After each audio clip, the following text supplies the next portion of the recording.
सी friends, आज बनने जा रहा है हमारे यहाँ स्ट्रॉबेरी जूस। उसकी रेसिपी देने जा रहे हैं हम। ये है स्ट्रॉबेरी, ये है ऑलमोस्ट 800 ग्राम।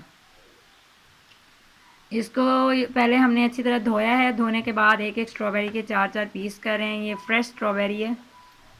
और इसके बाद हम आपको नेक्स्ट प्रोसेस दिखाते हैं। दूसरी तरह नहीं बनानी।